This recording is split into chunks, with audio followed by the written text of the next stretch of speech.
We definitely have some folks traveling and some sickness going throughout a few of our clients that we've heard from, as well as our own team. So I'm sure our attendance today will be a little low, but so far we've had a pretty good turnout on the call.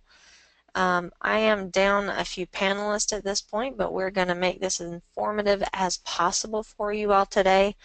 I will note a few points of etiquette before we start recording and getting into the meat of our topic today, that you all are more than welcome to ask questions via the chat box or the questions feature on your GoToWebinar panel.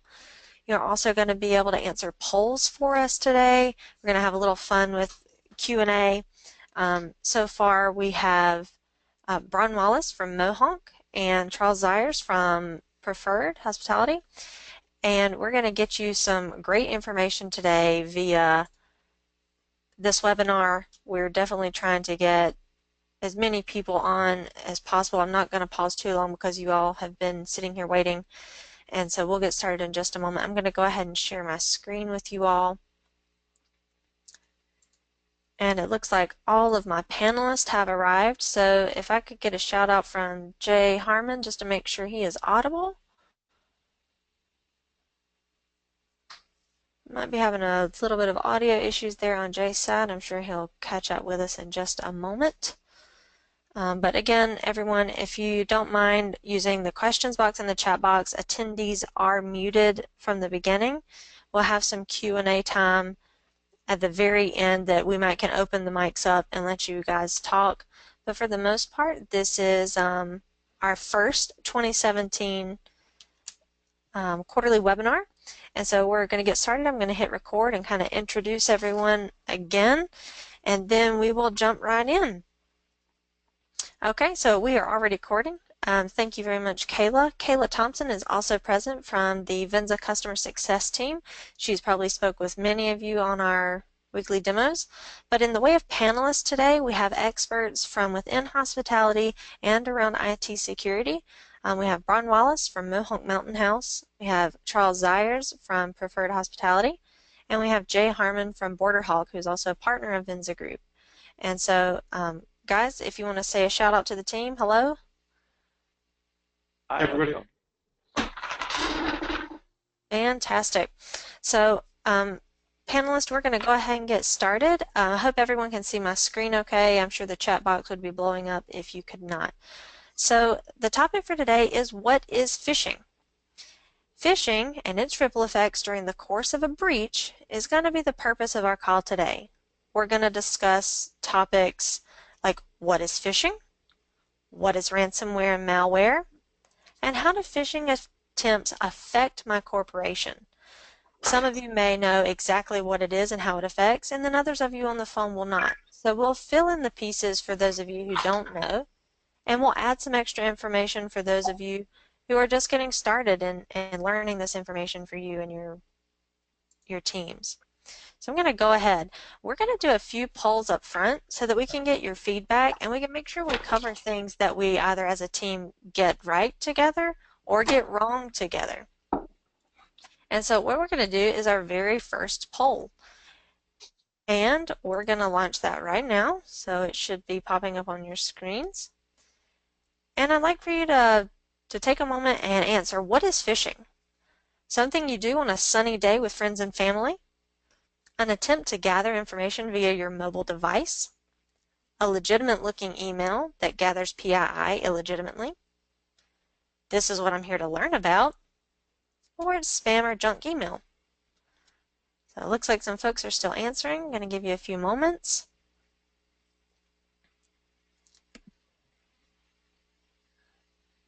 All right. Got about 77% of folks voted. If you want to get your vote in there, throw it in really quick and we're going to close that off. All right, we're at 85%. Anybody else want to throw their opinion in? All right, we're going to close that one off and move on to the next one. I'm going to close that. And we're going to go to the very next. How confident do you feel in your ability to recognize a phishing attempt? That should be coming up on your screen now. Very confident. Fish me if you can. Confident, I can't lie, some are pretty convincing. Somewhat confident, I'm going to sit here and learn more though. Not confident, I'm still on the pier with my friends.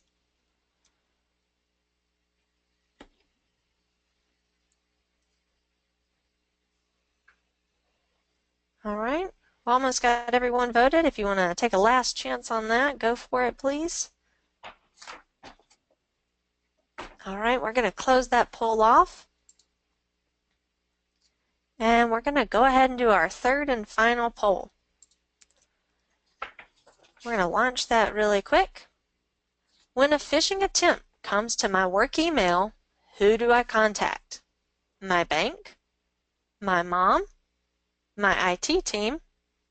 My manager? Or my local authorities? All right, votes are coming in quickly. Thank you very much. I'll give just a few more moments there. All right, we're at about 80%. Any last voters? All right, guys, we're going to close that off, and we're going to go back and look at these in just a moment and be able to show you exactly what you and your peers thought. So let's look at the first poll. So what is phishing? And it looks like 90% of the folks did select the correct answer. This is a legitimate looking email that can gather PII illegitimately. Of course, we're going to go into more detail. That's the very, very basic definition for that there. But that is correct. So this 90% that everyone got. So let's look at the next question that everyone took together. How confident are you in being able to recognize a phishing attempt? So this is great for us to know, because after this call, we want to know if this increases. We want to know if you feel more confident. So those of you down here that are somewhat confident, that you're here to learn more, you're in the right spot. Those of you that are pretty confident, you probably already have some experience learning this information. And those of you that are very confident, please don't forget to go home and share this with your peers. I am glad to know that no one's on the pier getting a suntan and having a margarita. All right, so I'm going to hide that one. And we're actually going to go right into our third poll and share this information. So, when a phishing attempt comes to my work email, who do I contact? And it looks like by far everyone got correct, my IT team. I'm sure a manager on duty would definitely love to be alerted to that, so that question is not incorrect, but you are correct. Send that over to your IT team. Make sure it's legitimate before opening any of those emails. All right, so now we're going to go back over to our presentation and hear from our panelists. So what is phishing? It is the fraudulent practice of sending emails disguised to be from reputable companies in order to include individuals to reveal personal information. So you guys have heard me talk enough now, and I'm going to actually hand it over to Bron and Charles and Jay and let them have some time to tell you from their area of expertise, and I'd love for them to introduce kind of what they do for their companies. And what does phishing mean to them? How would they answer this question? So gentlemen, please start.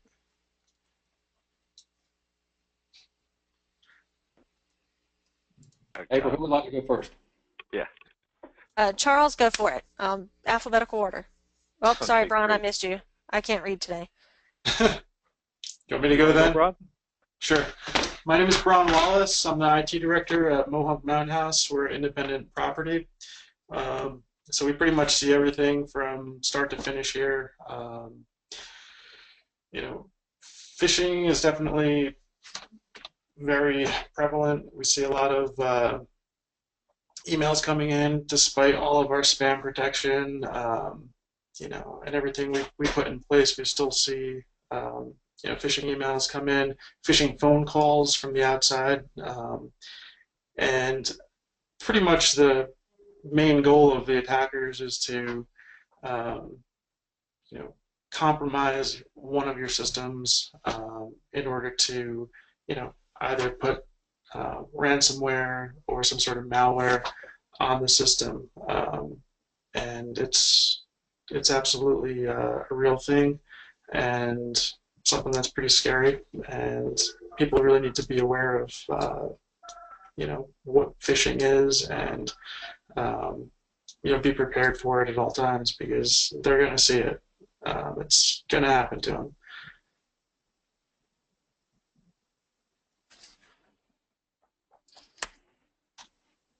Great. Did you want me to go? Sure.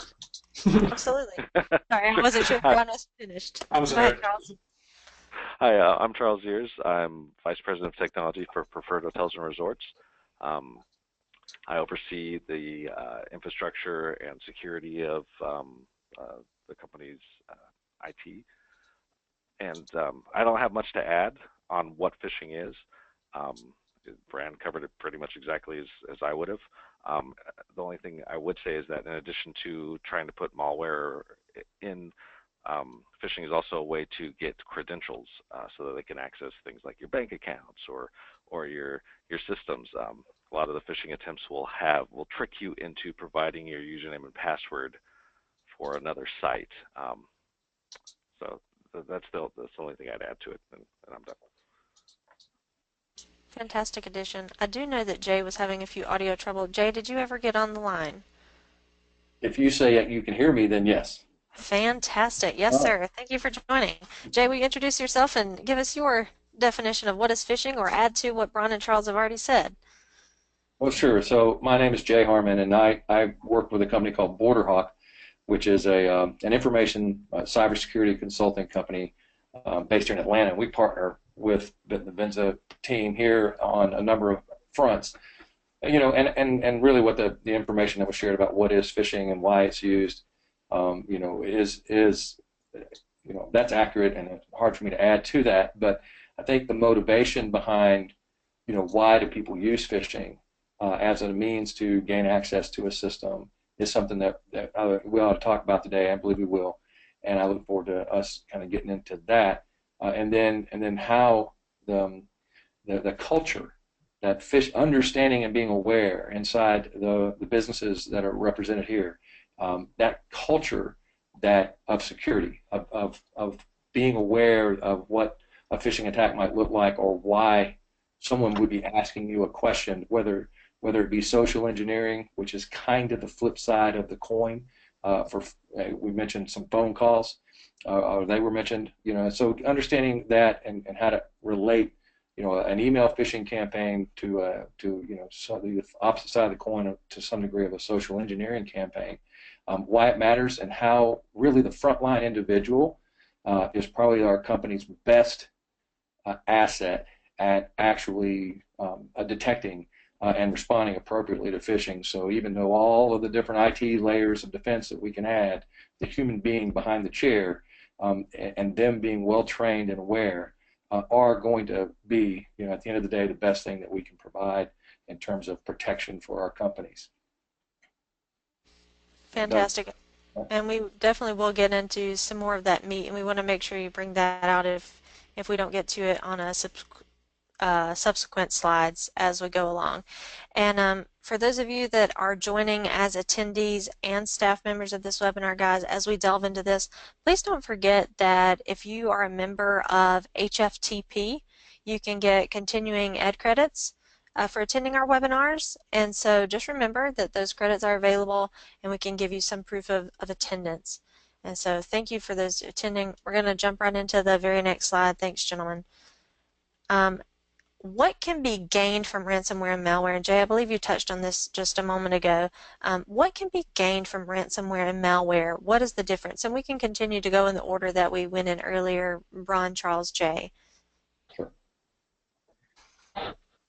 Well, I mean, ransomware, what the attackers are trying to get with ransomware is they're basically trying to get your money through, a Bitcoin or some sort of online payment. But basically what they try to do is they, infect your computer with ransomware, and then they give you a specialized link for that specific computer that brings you to a web page which gives you the ability to pay the ransom for that specific ransomware variant. And then And then if you do pay it, they'll decrypt your files potentially, and if you're lucky, they won't, re-encrypt your files a week later. Um, so ransomware is kind of specific to that. Malware kind of covers ransomware, and other kinds of, viruses and other sort of packages. So I would say malware is, you know, more broad than specifically ransomware. And Charles, you're next. Thanks for that difference. Go ahead, Charles. Great, yeah. Kind of like what Bron said, malware is the universal term for any piece of software you don't want on your computer. It could be something as annoying as a pop-up, an ad pop-up, or it could be something as devastating as a credit card sniffer, or in the case of ransomware, something that goes in and makes it so you cannot access your systems or your services. So that's the key component of ransomware, is that it goes and locks you out of your own computer systems, locks you out of your computer, locks you out of your files, and unless you pay someone a fee and hope that they come through on the end, you're essentially locked out. And if you think about everything that a business does that's run off of a computer, from the the payment system all the way up to your reservation system, being locked out of that, it would be a death blow. And so that's specifically what ransomware is, locking you out of your system so that you can't access it and then demanding a fee to unlock it. And malware is just everything else that could possibly bad happen. So that's all I got. Awesome. Jay?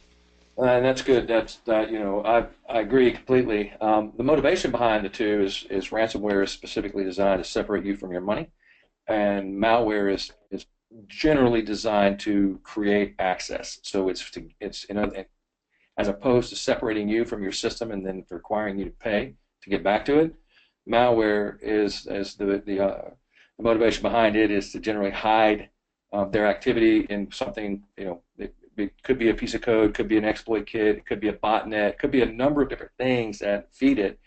But at the end of the day, they're trying to understand something about your network, so that they can use that information, whether that information gets them to money in a different way or gets them to an intellectual intelligence advantage over a company stealing intellectual property, or something of that effect. So one is to block you out completely, and the other is to gain surreptitious access without you knowing it to different things about your system, potentially even actually taking over parts of your system through the access that they get. And it's not even necessarily things that you would typically think of. From a malware perspective, finding access to an organization through an email campaign could be one thing, but it could also, such as a phishing campaign. But it's good to start thinking about this concept called the Internet of Things, which are devices that are composed of smart implements like firmware that has intelligence in it. It could be, there are so many derivations of that right now that, soda machines, coffee cups, printers are a big avenue for that. Things that are inside those devices connect to home, whatever home is, like an original equipment manufacturer. And that can be an avenue for malware, including ransomware, to be uploaded into a system. And so there's a lot of broader connectivity than most of us give a day-to-day thought to. The IT folks probably think about it, but the people that are out in the business who might see it or interact with it often don't see and aren't aware of these very significant non-IT components that may very well be interacting with a network and can become an avenue for the distribution of malware and i.e. ransomware. That's a great overview, guys. For our teams that are on the phone in attendance, I do see several of our IT leaders in the industry on, but I also see some HRDs and GMs that are in attendance today, and I know for a lot of you that can be, all this information can be overwhelming. You're like, Venza supplies our PCI and PII training and our posters and some of our security posture information, but this is leaning heavily on our IT team. Well, the great news is your IT teams are on the call today with you. They're learning, but the more you learn, the more you and your teams can be aware of these terrible effects that can be held to your company, to your teams through ransom and malware.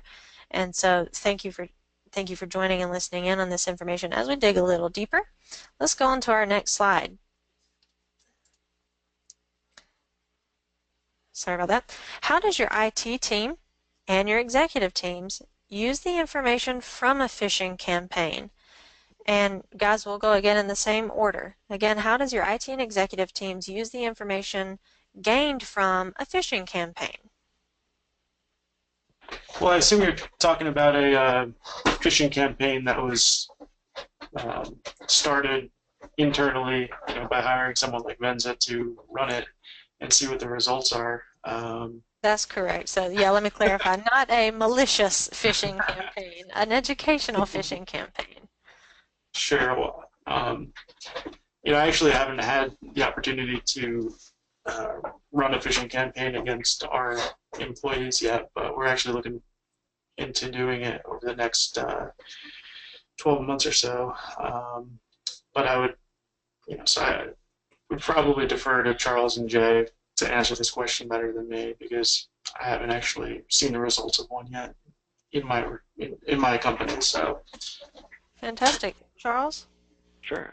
So we actually completed an internal phishing campaign in January, and I can say that the amount of information we got that I was able to show the owners and the executive team about how prevalent and easy it was to capture sensitive information was eye-opening.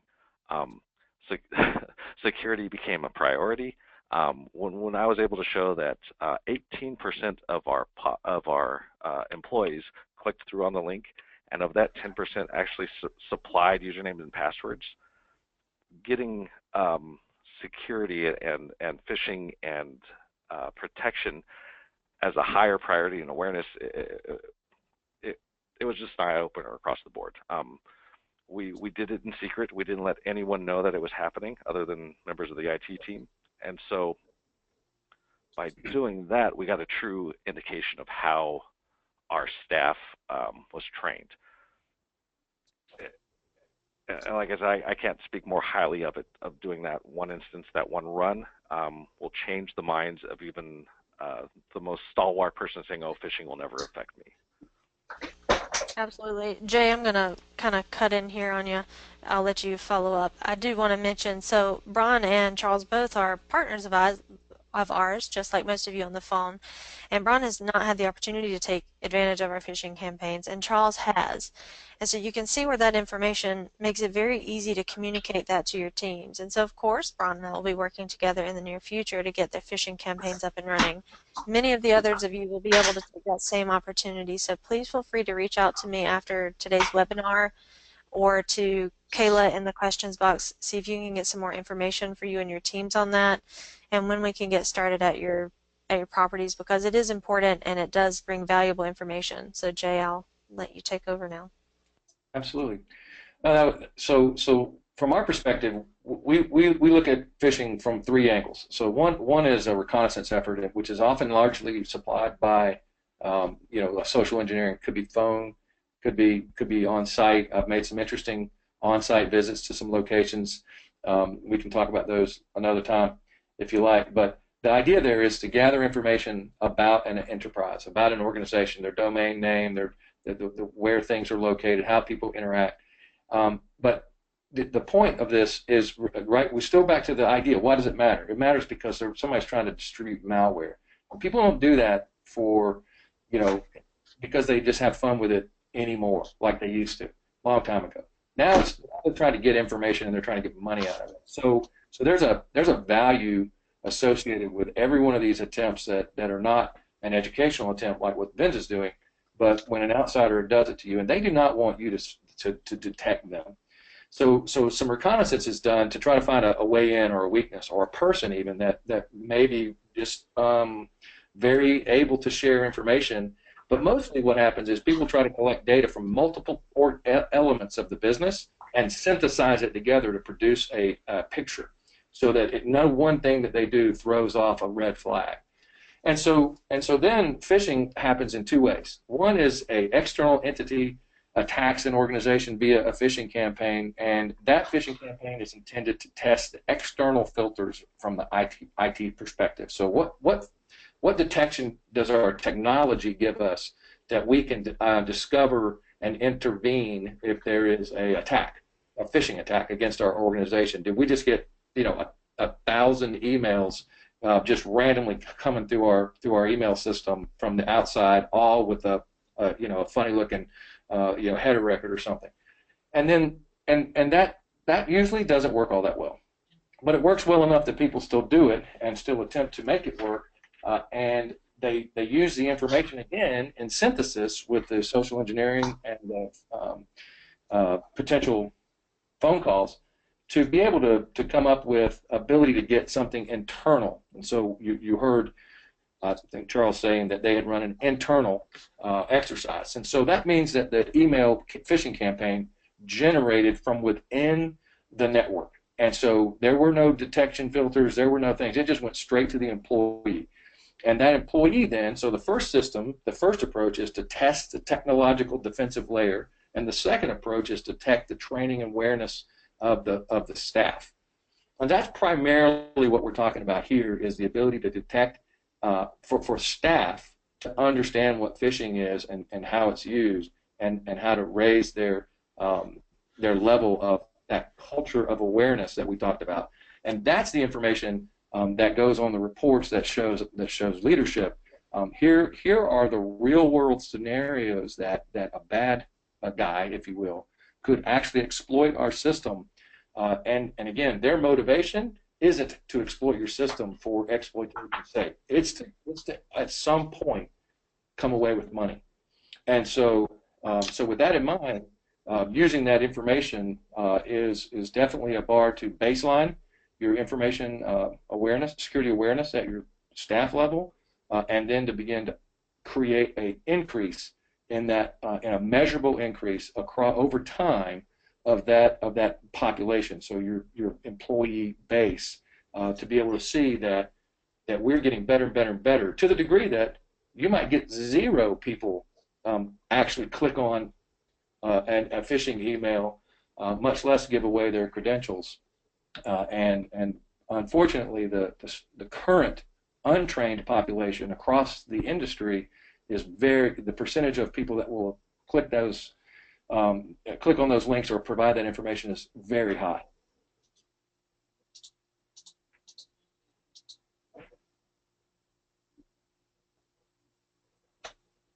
April? Oh, that mute button still works. Thank you, Jay, for that information. And actually, as you guys were speaking, we had a question come in from our attendees. One of our attendees proposed we used Kaspersky, and I'm not familiar with that, so forgive me if I'm pronouncing that wrong. We use Kaspersky, and we get a lot of Trojans in Chrome cache files from using hangouts.google.com and other things.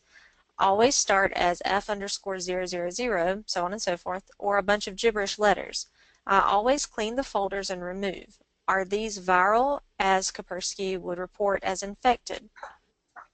Anybody on the panelist able to answer that question or shed some light? So Kaspersky is an antivirus software. It also will do some website scanning too. It will try and attempt to stop you from going to malicious sites or malicious links, depending on what your settings are set up as.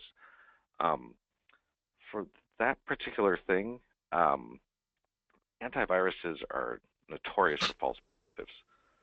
So if you're in Google Hangouts and things are showing up in your cache, it's always safe to clear out everything when you're done. But I couldn't tell you off the bat whether or not that was a legitimate virus or just Kaspersky being overprotected. But I would trust, when in doubt, trust the overprotectiveness of the antivirus. Yeah, this is broad. I mean, I would, a lot of different antivirus companies. There's dozens of them.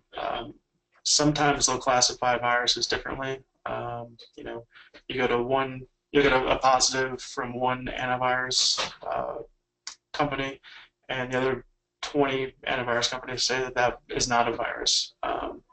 There's a website called Virus Total that'll actually, you know, report which antiviruses think a specific file that you send to them is a virus or not. I think the big question would be, you know, I don't know what your network setup is, but you know, one of the things that you really want to consider is, you know, limiting which, limiting where your users can go. I mean, if there's not a business need for it, typically the safest action is to, you know, block it. So, like for example, we block webmail. That's not, you know, Mohawk mail. You know, we'll block chat sites, you know, Google Hangouts, things like that. You know, because a lot of times, if a user has the ability to go to a site, they figure that, you know, it's company sanctioned and that it's safe. But a lot of times, those are the places that can get you, you know, get them in trouble. And that's all I have. All right, thank you guys for commenting on that. That helps me out. I'm definitely not the IT expert at Venza, and so that is exactly why you guys are on the call. So thank you, Tim. I hope that answered your question.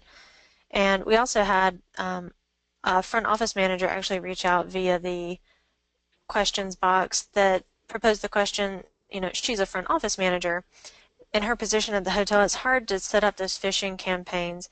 And what we would suggest is reach out to your IT team. They probably have resources that can either help or work with you to set up those campaigns at your company.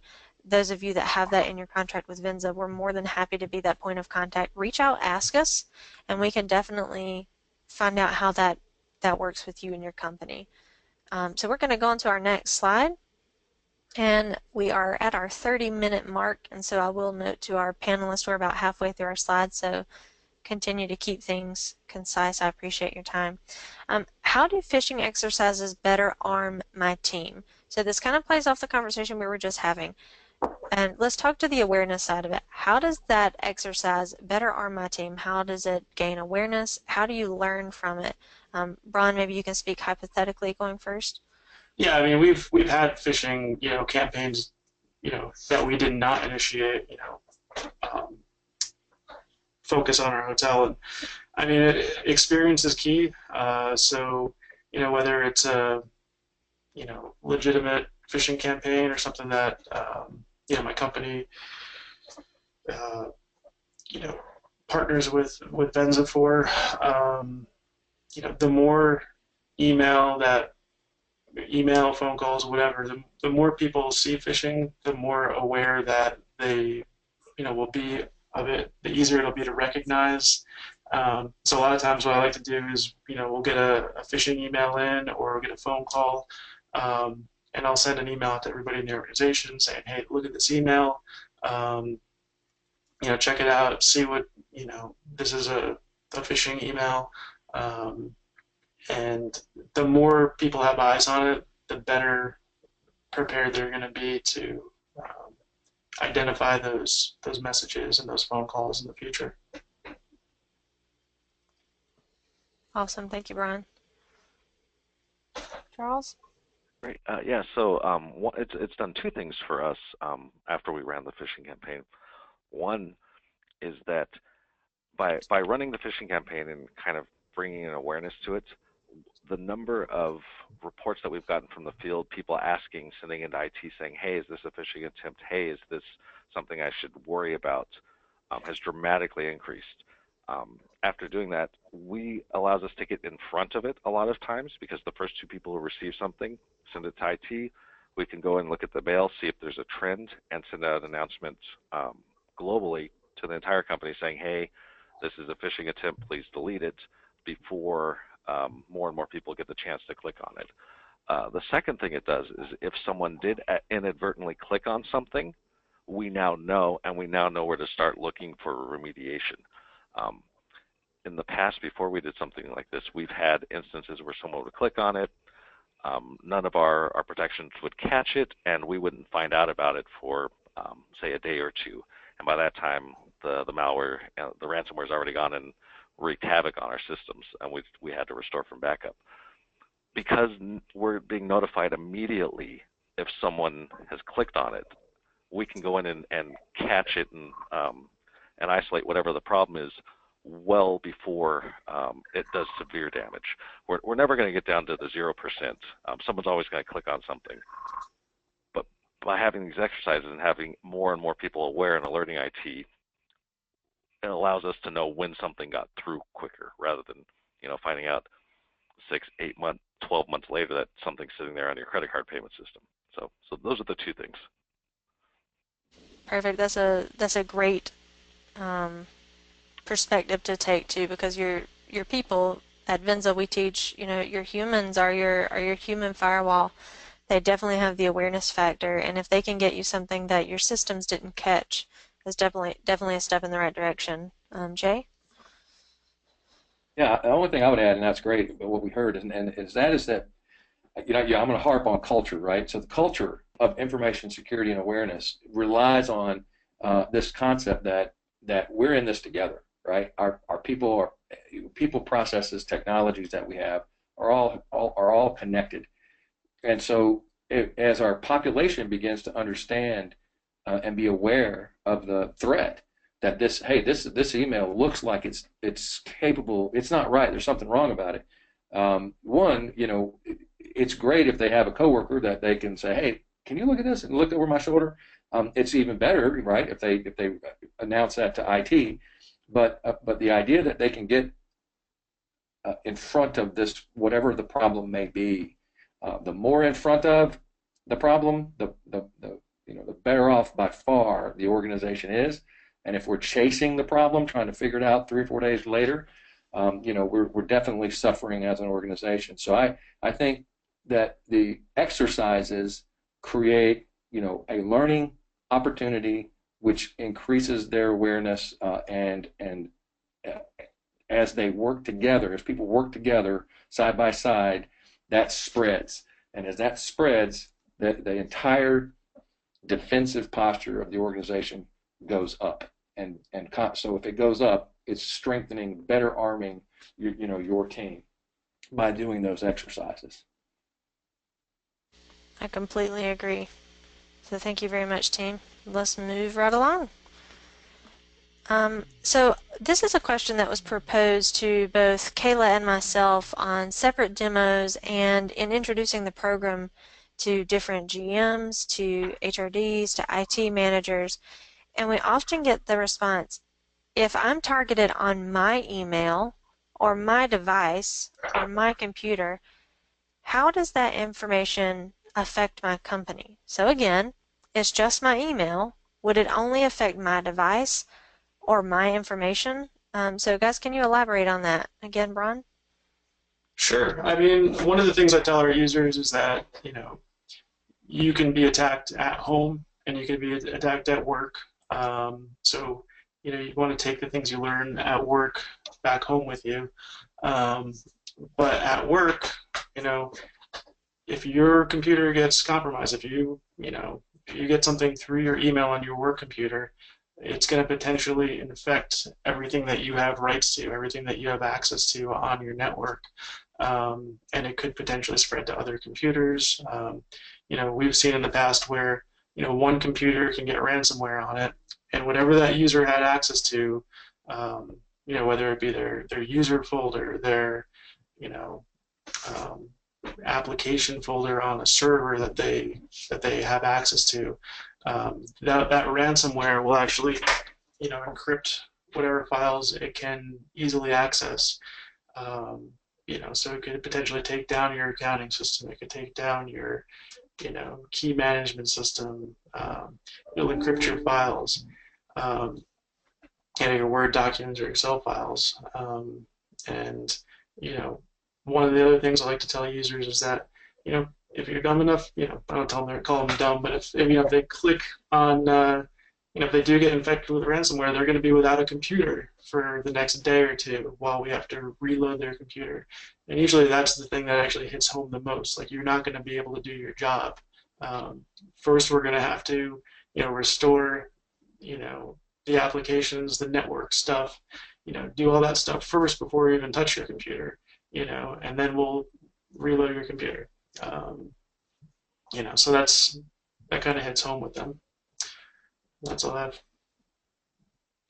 Awesome. Thank you, Brian. Great. I guess the one thing I would add is if you get hit and say you've passed your credentials in, or there's malware installed on your device that captures your login credentials, most people use the same password for various different systems. So you may think, oh, it's just my Facebook account, oh, it's just Twitter, or oh, it's just a personal one. But the moment they get your password, it is trivially easy to go and try out every other site because they know your email address, and they can continue to try and log into your bank account. If you have an online payroll system, they can log into your work account. The moment they have your password, because most people use the same password over and over and over for different sites, once they get that, they can get into anything you can access. And once they get into your email, even if you use a different password, if you use the same password, once they get into your email, you can go onto any system and do one of those password reset requests, and they now have access to a system where even if you have a different password. So it's not only your device, it's anything that you can touch or have access to, whether it's at home or work or anywhere. That's kind of the take home I'd get, is once they get in, they have access to anything you have access to.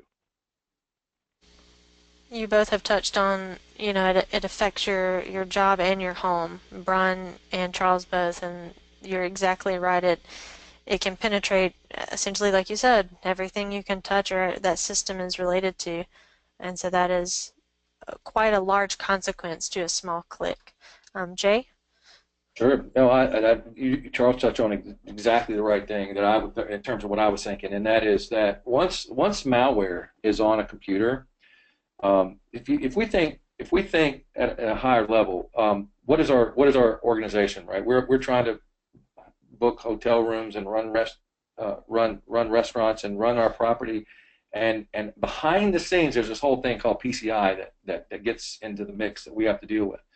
And so within PCI, we have this question about a card data environment and isolating it and creating segmentation and all this interesting approach to protecting assets. So depending on who the user is and or the nature of the malware, once that system, that malware is on some computer, so it's just my email or only my computer. The problem is we have a connected network. And we have an underlying network architecture that really relies on connectivity. We also have applications that we share. We have lots of things that connect multiple layers of the technologies that we use. And so malware, however it gets on a computer, it often, especially the variants of ransomware we've seen lately, they look for things like, are there shared drives on the computer? Are there logically attached drives? Are there USB drives? Can I, as a ransomware variant, attach myself to something that you're attached to? So a shared drive is kind of like a watering hole. Everybody that comes to it now gets infected. And so there's this concept of an infectious device. And an infectious device is a device that has connectivity through people, process, or technology that can, in fact, transfer an infection to another device. In the wrong environment, that infectious device could actually be connected to a device that's connected to, even though it might be segmented away from, but connected to the card data environment. And if that happens, then suddenly you have a more significant. We're not just talking about my email goes down or my system goes down and I got to replace a computer or two.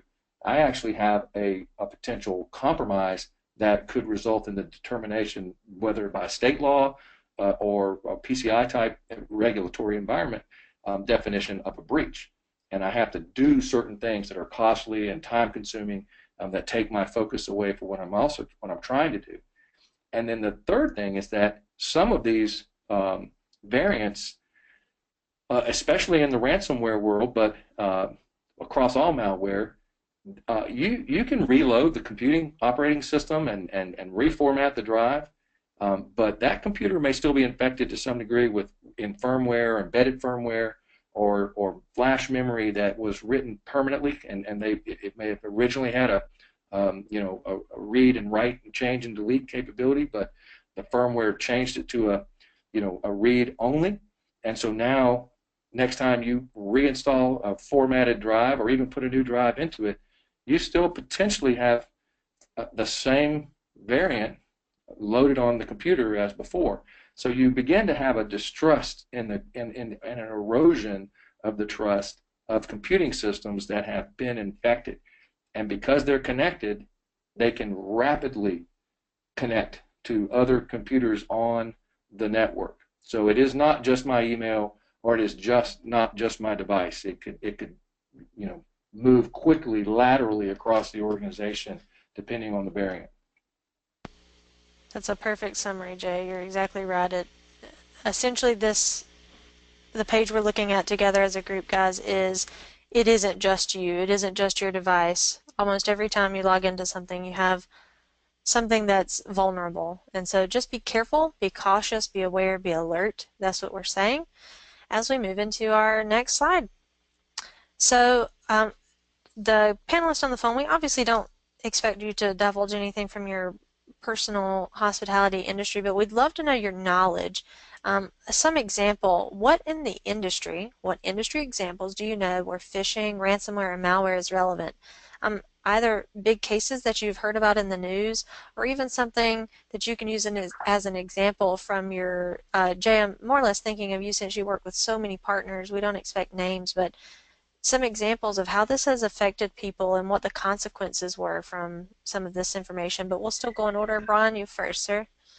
Sure. Yeah, I mean, phishing and ransomware. I mean, all this stuff. It's out there.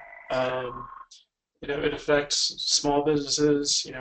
With 5 computers, people's home computers, to multi-million-dollar organizations, and really, it's something that people need to be aware of. Their security teams need to be aware of, which they are for the most cases. But yeah, I mean, we see it. I've seen it. Plenty of examples of this stuff, and you really have to have your resources and fail safes in place to be able to protect against it.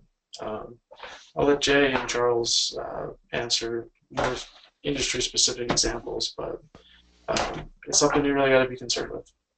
Absolutely. Thank you for that, Brian. Sure. So specifically with the hospitality industry, it is on the rise. It is I believe, the fastest growing industry that's being attacked by phishing, ransomware, and malware. If you go online, you can search for hotel breach, and the names will just come out and out and out and out. It's almost like every day or every couple weeks, another chain or another hotel is reporting a breach. So when it comes to industry samples, I don't need to say anything. A simple search will expose the list of them. But for our particular instance, I could tell you that we have been hit by ransomware and malware and phishing. We were lucky in the fact that we have had backups that we're able to restore from, but it still takes time, effort, and energy from my IT staff to restore that and stuff. But it's out there, and it's not just hospitality industries that's a target, but every industry is a target. There was a group of public libraries in Milwaukee that got hit with ransomware. I can't think of any less likely target in the past than a public library. Like you're not going to be able to snag credit card information. You're not going to get anything. But because those systems were valuable to the library, they became a target. As Jay's been saying, over and over and again, it's not about the lulls anymore. It's not about, hey, can I do this thing? It's not about honing your hacking skills anymore.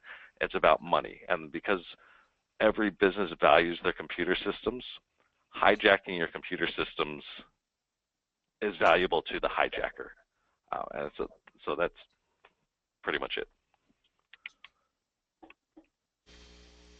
Awesome. Completely agreed. No one is safe. We're definitely focusing in on hospitality, but no one is safe. But Jay? Yeah, and so I think one of the things that's interesting is that as an industry, we are concerned, right, and we have every reason to be.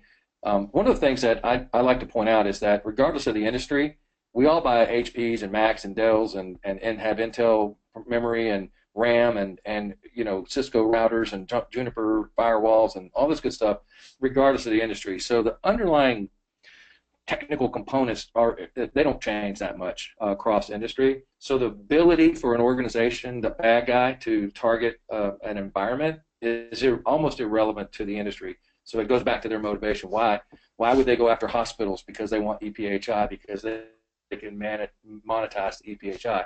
Why do they go after hotels?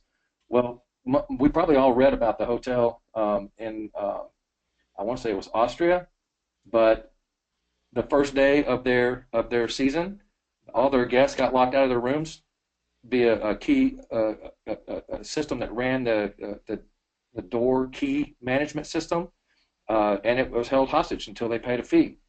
And so it's one thing for the guests to be locked out, but can you imagine if they were locked in and couldn't get out? And so it was they wanted, what was it, 1,500 euros in Bitcoin. I don't know how much money that translated to that day, but in order to get their files back, that they said it was cheaper and faster for the hotel to just pay the ransom than it was to try to go back and go through the systems and go find good backups and reinstall them, and that's another point. Depending on how long the malware's been inside your system, your backups could very well be malware ridden as well. And so you reinstall the new system thinking you reinstall it, and you just put it right back to a held hostage state, right? And so having good disaster recovery, business continuity, backup procedures that are tested and known to be effective is a very important part of being able to basically, in a be facetious kind of way, thumb your nose at the attacker, because that way if we know that we can recover quickly without paying the ransom, then we have a leg to stand on. Otherwise, regardless of what the FBI says and others, many businesses are deciding it's just better off for us to pay the ransom, and that I'm not arguing the merits of that either way. I'm just saying it doesn't necessarily free you from future problems because you did that.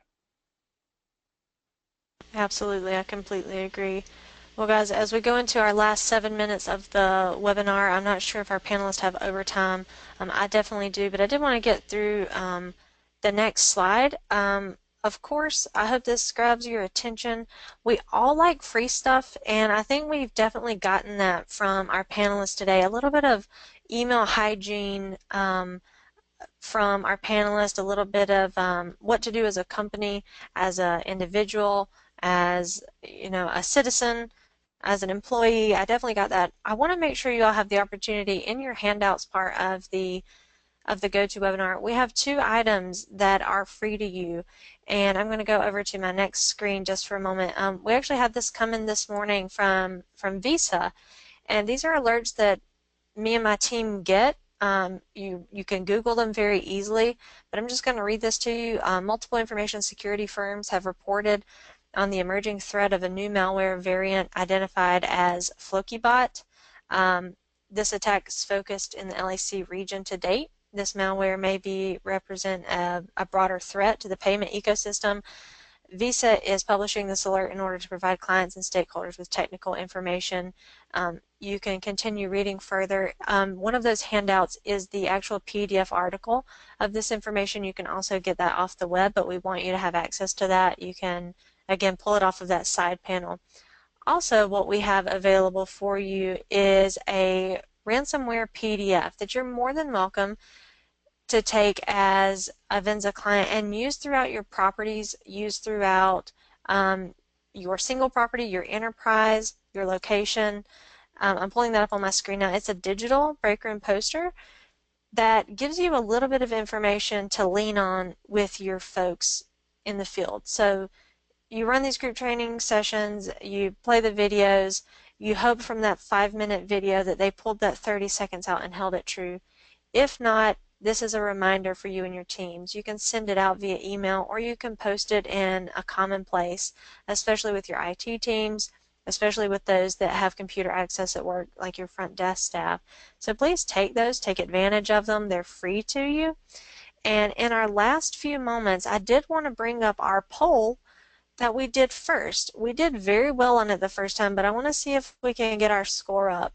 So I'm actually going to go back to our poll system, and we're going to see what is phishing one last time. I'm going to launch that for everybody right now, if you could. So again, what is phishing? Something you do on a sunny day with your friends and family, an attempt to gather information via your mobile device, legitimate looking emails that can gather PII illegitimately, you still don't quite know, or spam and junk email. So if you guys will take a moment, take the poll. Still waiting on some votes to come in. We're at about 75%. All right. And if everybody's had the chance to vote, it looks like we're still missing a few people. I'm sure we're on a time crunch here. I'm going to go ahead and close that off. We reached 80%. Thank you very much. And I'm going to go ahead and share that with you and the team. So it definitely looks like our percentage went up a little bit from the people that answered. And again, phishing is that legitimate looking email that's going to get you to click something. So in the last few moments from our panelists, as we go back to our slides, Brian, Charles, and Jay, thank you so much. Thank you for our attendees. But what is one thing you could give as a freebie email hygiene to our folks on the phone today?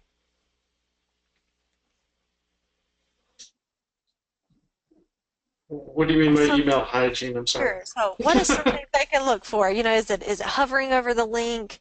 What is a Yeah. telltale sign, if you will? Well, I tell people that people are curious by nature.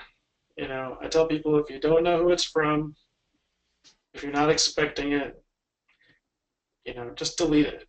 If it's something that you know, that you're just not expecting to get, just delete it. If it's important, they'll resend it. If it's not important, they won't. You know, so if you get an email that says you're going to, you know, click on this link to look at the tracking information of your free iPad or the iPad that you ordered, and you didn't order an iPad, just delete the email. But people have a hard time doing that sometimes. So that's my advice. All right, so Brian has, if it's too good to be true, it probably is too good to be true. Thanks, Brian. I appreciate your time today. Charles? Sure. I would say if you see anything suspicious, verify through another means, right? Like if in the thing he's talking about where you won your free iPad, if it's an Amazon, if it appears to be coming from Amazon, don't click on any links in the email, but actually open up another browser, go to Amazon, log in, and see if it's there. If it's a message from your bank, go to your bank website, log in and see if it's, you know, if it's there. If it's from a company, go online, find their phone number, give them a call, or send them a separate email. Don't trust anything in that email, but find another way to contact the person it came from to verify it. Absolutely. So call that person, call them up, verify that email somehow. Fantastic. All right. Thanks again, Charles, for your time today. And Jay? Absolutely. I think there's a, you know, a reasonable position is to have is a healthy skepticism of what's coming into your mail. So if it's not legitimate traffic that you're seeing every day that you're working with, it's something odd, you know, whether it's a free iPad from Amazon, you know, I get connections on Facebook, you know, in an email, and you know, I'm not going to click that. I'm going to go to Facebook, right, or to LinkedIn, or to whoever, and validate that information via the means that the company itself would have used. They, you know, the IRS is never going to send you an email threatening, you know, harm, right? They're going to call you, or they're going to send a first certified letter. So healthy skepticism about your email when especially it looks like non-traditional traffic that you would get through that channel, and make it a a part of your business-minded personality to think that someone is going to try to send you information because the statistics show that they can be successful and generate money by causing you to do something that you wouldn't do if you understood everything that was on the table. So skepticism about email, your email system is healthy. Absolutely. I agree that skepticism is definitely a valuable piece of your business mind. Well, again, guys, I'm going to close this webinar out. Thank you so much for our clients and partners that attended. Thank you so much to our panelists. This is actually going to be sent out to you in a recording. It's also going to be available via our website for later usage if you need it. Please feel free to reach out to the success team. My email is april.rossier@venzagroup.com or success@venzagroup.com if you have any questions about phishing or how we can help you and your team be better minded around it. Again, have a great day. If you have any questions, I'm going to stay on the line just a few more moments for the questions box. But otherwise, you guys have a great day, and you're more than welcome to fall off the line. Thank you again. Thanks, everybody. Thank you.